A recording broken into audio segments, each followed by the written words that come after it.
Antes de pasar a lo que es el descanso del almuerzo, vamos a tener esta ronda de preguntas con la segunda parte de las ponencias. Así que invito a subir al estrado a los 6 ponentes, ¿vale? Doña Esther, Israel, Gustavo, Juanjo, Llurena y Arnoldo Santos. Vale. Cuidado no arrastren los cables por debajo de la mesa, eso sí. Y para que se escuche bien, pues tienen que acercarse un poquito al micro.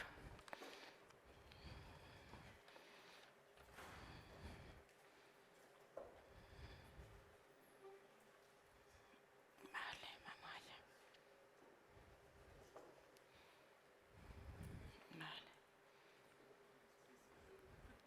Vale. Mucha luz.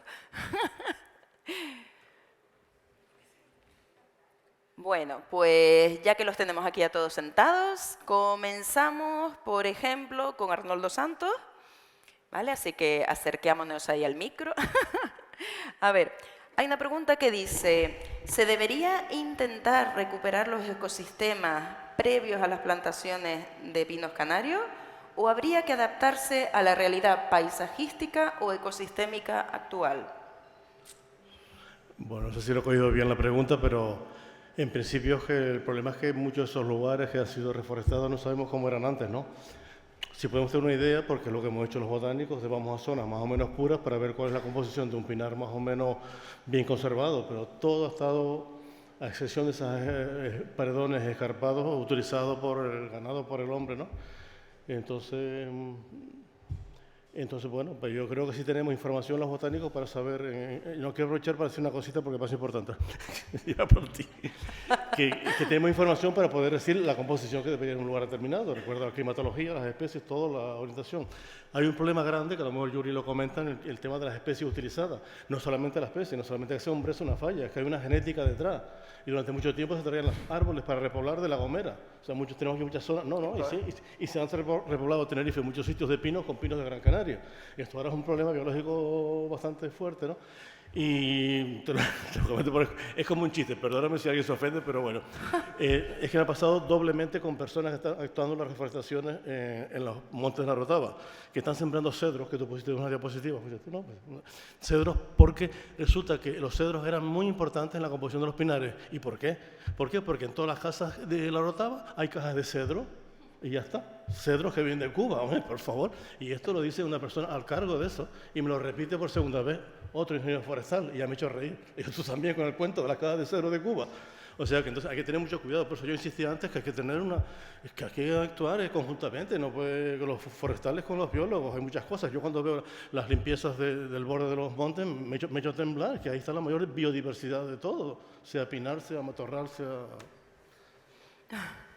Vale, muchas gracias Arnoldo. Ya también con esta respuesta has contestado a una pregunta que aludía a la falta de coordinación entre ingenieros de montes, biólogos y demás. Entonces, es complejo, ¿no? El encajar todos los conocimientos. La experiencia personal mía con las actuaciones durante más de 50 años es muy fuerte porque he vivido cosas muy, muy fuertes que te hacen llorar en el campo, pues, de ver las burradas que se hacen. Han sido muchas, ¿no? Y que es fundamental eso por parte de quien corresponde a las autoridades que pongan en comunicación, que interactúen, que no puede ser que una persona decida, hago esto porque me da la gana, como lo dicen textualmente, hago esto porque me da la gana, porque soy el director de esto, ¿no? Vale. Esther, si quieres, la réplica. ¿Oye? Sí.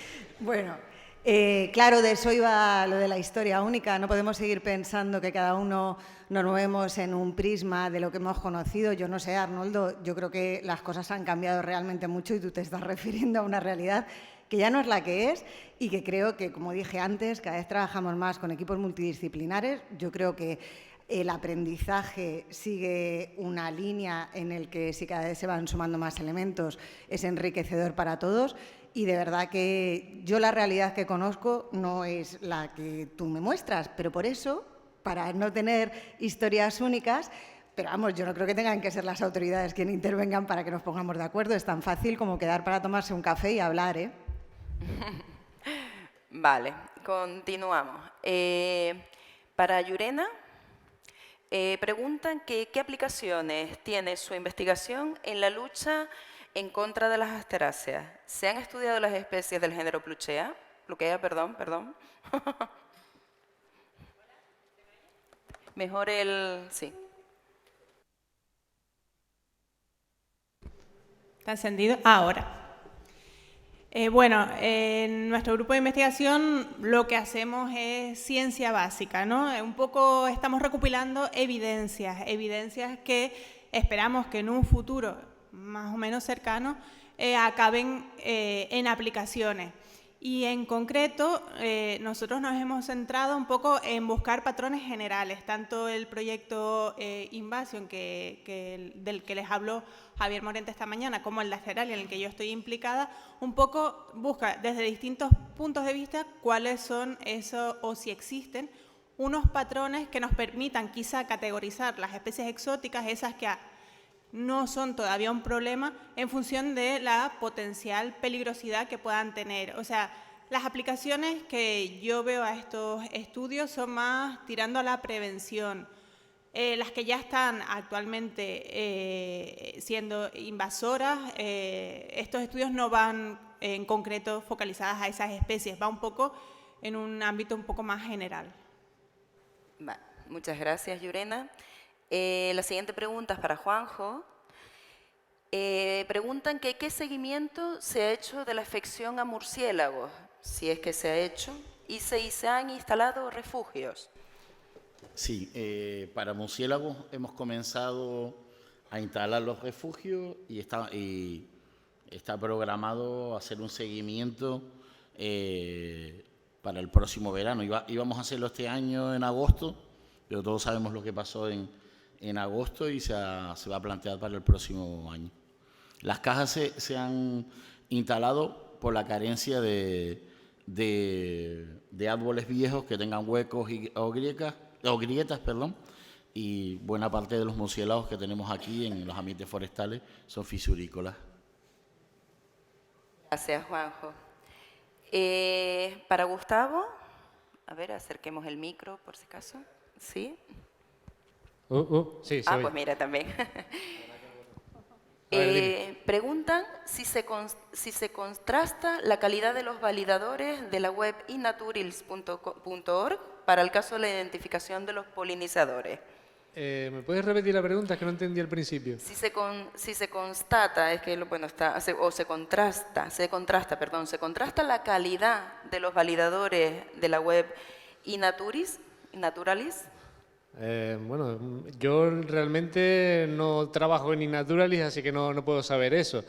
En teoría, viendo la actividad de ese identificador o de ese validador, uno puede hacerse una idea de su nivel. Yo creo que en principio, la mayoría de los casos sí está contrastada esa calidad. Aunque también puede haber casos que no, pero bueno, esto es una plataforma que se va desarrollando sobre la marcha. Perfecto, muchas gracias. Para Israel, preguntan que a raíz del incendio dicen que se ha visto un hongo de color naranja en las zonas afectadas. Y continúan. ¿Qué tipo de hongo es y cuál es su función biológica? Bueno, vale. Estaba por aquí, pero Marcos a lo mejor creo que se acaba de ir porque tenía que ir a trabajar, pero es el desarrollo de su tesis doctoral. Es cierto que, así como no hay líquenes pirófilos, sí es cierto que existen algunos hongos. Los hongos son, como ustedes todos saben, heterótrofos, y hay algunos que crecen directamente en zonas quemadas. Entonces ese que ha empezado a salir, que puede ser probablemente del género Pironema, pero que hay gente que ha dicho la especie y todo, hay 30 especies, esto está bastante complicado, probablemente sea una Pironema. Y los hongos que empiezan a salir después de un incendio pues tienen una función ecológica bastante importante porque van a empezar a degradar esa materia orgánica que está ahí y volver a incorporar al sistema ese carbono y demás y empezar a crear suelo y demás para volver a que ocurra la sucesión vegetal, pero es normal que empiecen a salir hongos. Quizás no, porque cuando empezamos en hongos el público en general empieza a pensar en setas. Y los recibí, no, los basidiomycetes son los menos abundantes en Canarias de los hongos. Normalmente son micelios más pequeñitos y ascomycetes, y esa es la función principal que tiene. Vale. Perfecto, gracias Israel. Por último, para Esther, preguntan que cuáles pueden ser los plazos en el que se puede dar por finalizado las labores de reforestación en el área afectada por el incendio de Tenerife. La madera y recogida de combustible, ¿a qué se dedica? Vale, son dos preguntas en una, la pusieron todas seguiditas.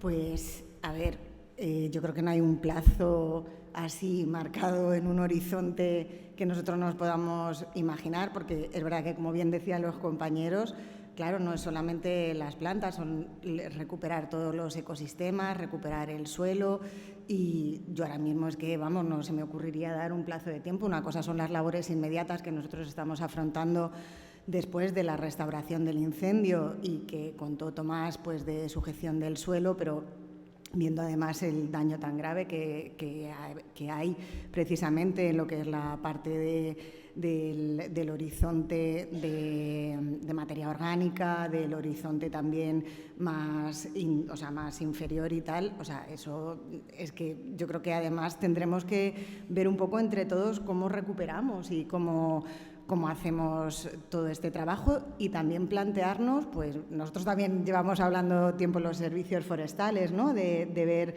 en unas jornadas que veremos y más adelante hacemos cuáles son los bosques que queremos tener, ¿no? O sea, porque volviendo otra vez lo que decía Tomás, los incendios van a seguir, entonces tendremos que plantearnos un poco qué es lo que vamos a tener, ¿no? Y para eso vuelvo a insistir, o sea, que tenemos súper claro que esto no es algo de un único sector, sino que tendremos que ver entre todos cómo es la manera, ¿no? Entre todas. Y lo segundo, con la madera que sale de las claras,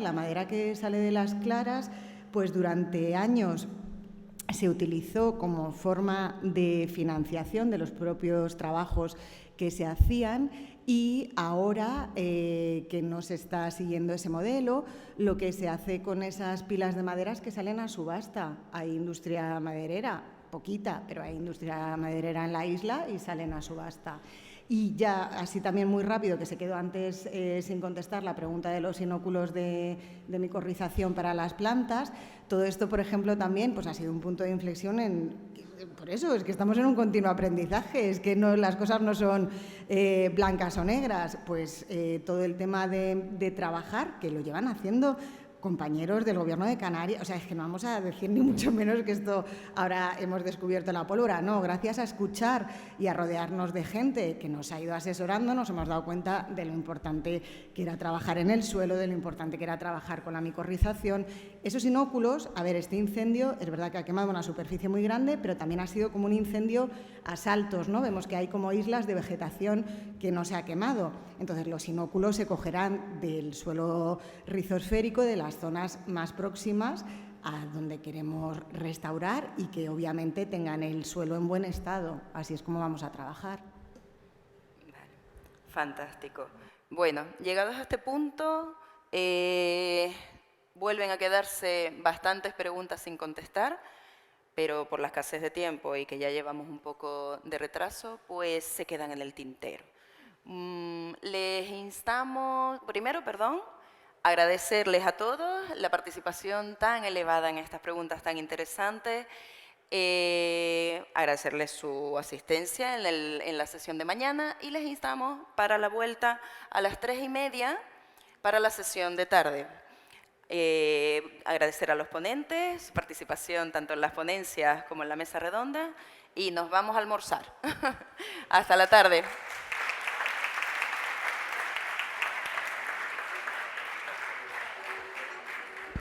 Dos horas de diversión no deberían dejar marcas imborrables. Recoge tus residuos, respeta el mobiliario y las señales. Tus decisiones cuentan. Lo natural es hacerlo bien. Medio Natural. Cabildo de Tenerife. Seguir el sendero es la única forma de preservar la biodiversidad de Tenerife. Salirte del camino a pie, en bici o con un vehículo no solo es dejar marca, es atentar contra la naturaleza. Tus decisiones